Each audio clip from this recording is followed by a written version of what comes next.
Today we're talking about carnivore versus plant-based diets. Both have passionate followers and either predominantly or completely exclude the other on the dinner plate. Both are touted as key to health and longevity for individuals, if not the planet. Proponents of the carnivore diet often state that their health rapidly disintegrates when they reincorporate plants into their diets. Yet a broad spectrum of research tells us that eating plants conveys innumerable benefits to the human body.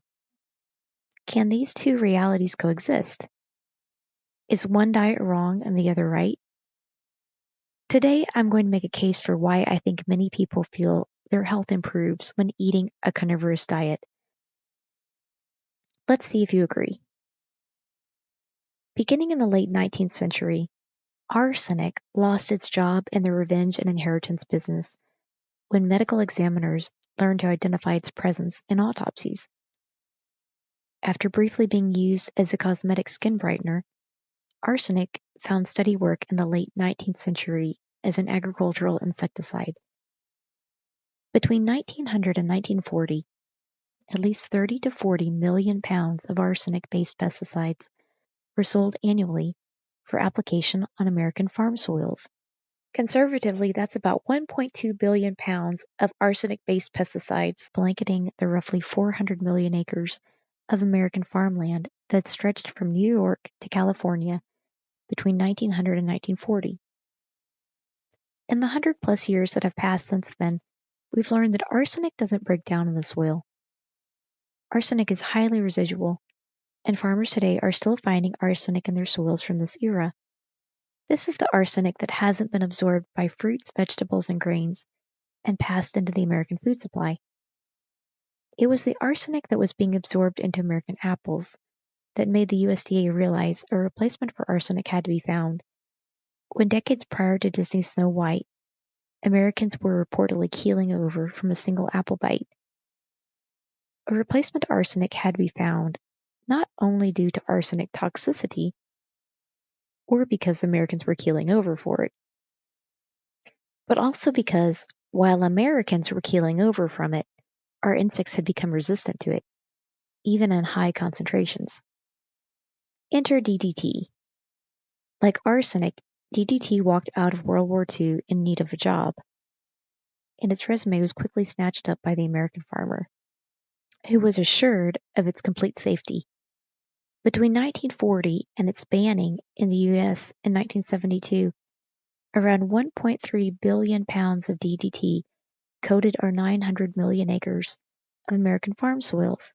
Since then, insecticide usage hasn't stopped or slowed down, and while names and formulations have changed to avoid public scrutiny, the base ingredients and mechanisms of today's insecticides differ very little from DDT. Of the roughly 700 pesticides currently used in American agriculture, though, the vast majority are not insecticides. They're herbicides. A fellow World War II baby, 2,4-D, along with its Vietnam War brothers and sisters, the rainbow agents, were originally designed to defoliate and destroy an enemy food supply to hasten the end of war. Instead, they were put to work saturating American farmland. By the mid-1960s, around 300 million pounds of 2,4-D and its relatives were raining down on American farmland annually. That's a conservative 3 pounds of pesticide on every acre of American farmland per year since the 1960s, or roughly 200 pounds of pesticide per every acre of American farmland since 1960. Pesticide sales are notoriously sporadically and underreported. Naturally, this is an average. Some farms have applied more, and a few none at all. The sheer volume of cumulative pesticide saturation on American farm soils may help begin to answer the question of why a plant-based diet doesn't work for everyone. These pesticides are accumulating not only across our farm fields, they are accumulating within our bodies and being passed down from generation to generation.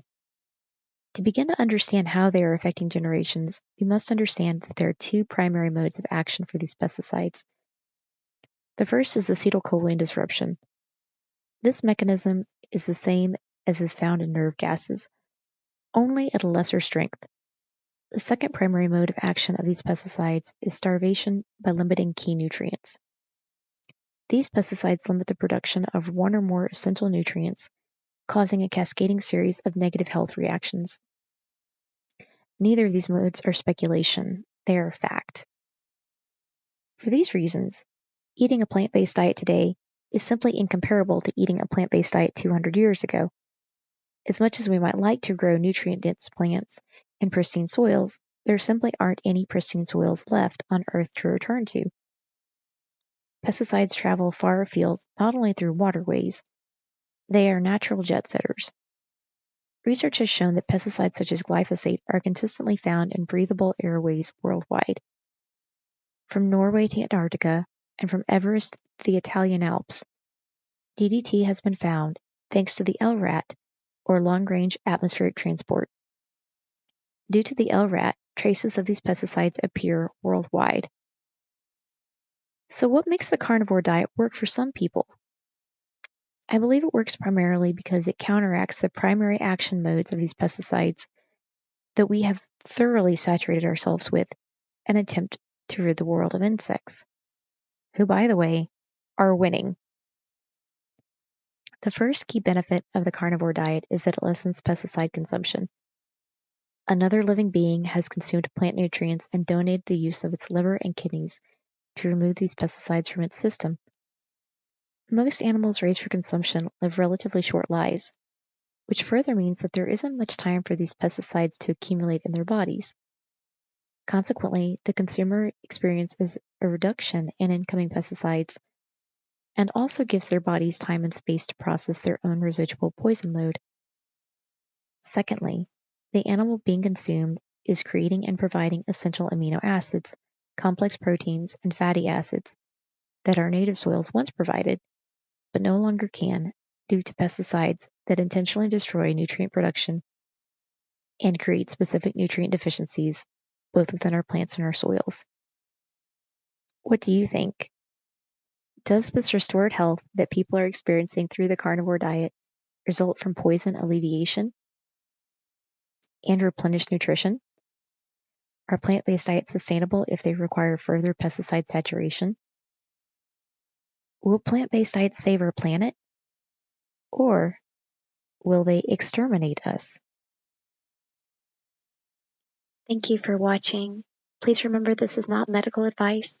I highly recommend that you go see a functional medicine physician before beginning any diet. Thank you. Bye.